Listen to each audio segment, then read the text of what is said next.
मिथिला छी सब सा महान, आओ करी एकर गुणगान, आओ करी एकर गुणगान। अपन मिथिला के माटी महान, आओ करी एकर गुणगान, आओ करी एकर गुणगान।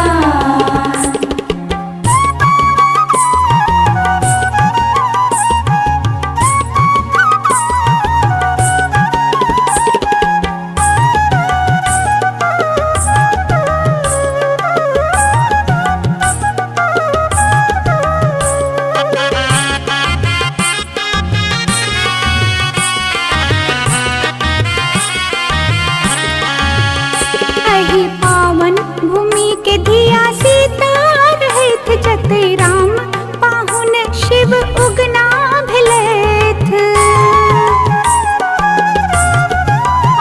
अहि पावन भूमि के धिया सीता रहैथ, जतै राम पाहुन शिव उगना भेलैथ। गंगा मैया से होएत चलि एलथिन, अपन मिथिला छी एतेक महान, आओ करी एकर गुणगान, आओ करी एकर गुणगान। अपन मिथिला छी सब सा महान, आओ करी एकर गुणगान, आओ करी एकर गुणगान।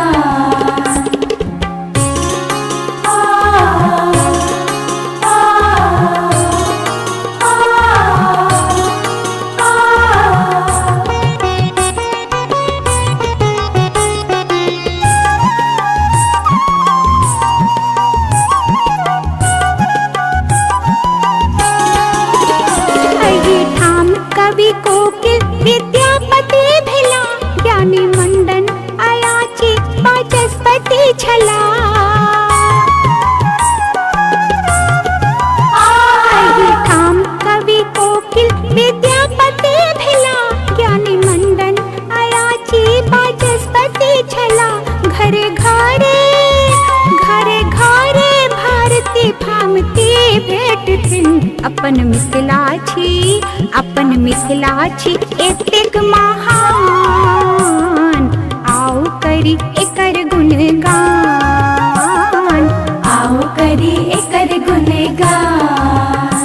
अपन मिथिला छी सब सा महान, आओ करी एकर गुणगान, आओ करी एकर गुणगान।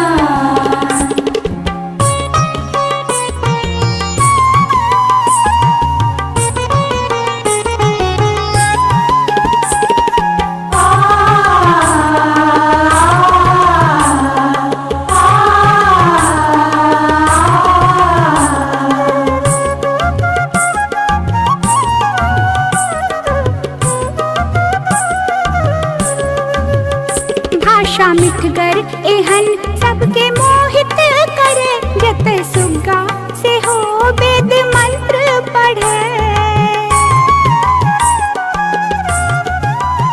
भाषा मिठगर एहन सबके मोहित करे, जतै सुग्गा से हो वेद मंत्र पढ़े। एतहि पन भरनी ज्ञान सचकित केलखिन, अपन मिथिला छी एतेक महान, आओ करी एकर गुणगान, आओ करी एकर गुणगान। अपन मिथिला छी सब सा महान, आओ करी एकर गुणगान, आओ करी एकर गुणगान।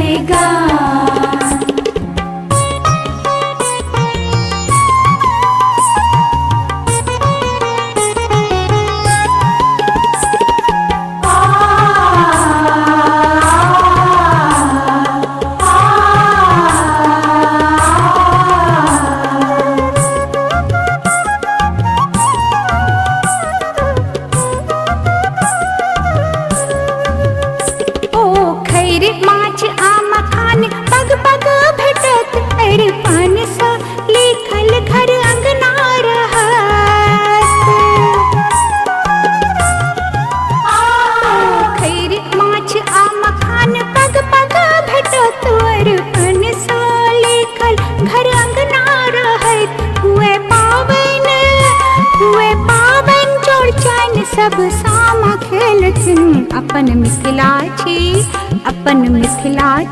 एतेक महान आओ करी एकर गुणगान आओ करी एकर गुणगान अपन मिथिलाची सब सा महान आओ करी एकर गुणगान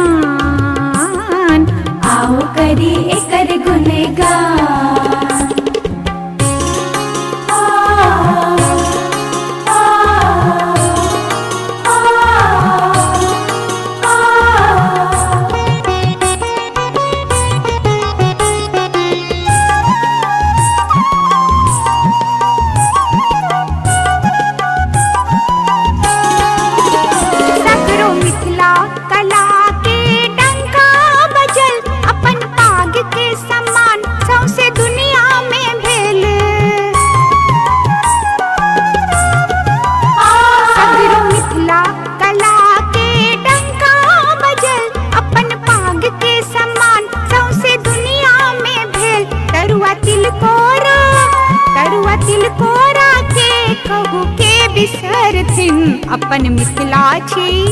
अपन मिथिलाची एतेक महान आओ करी एकर गुणगान।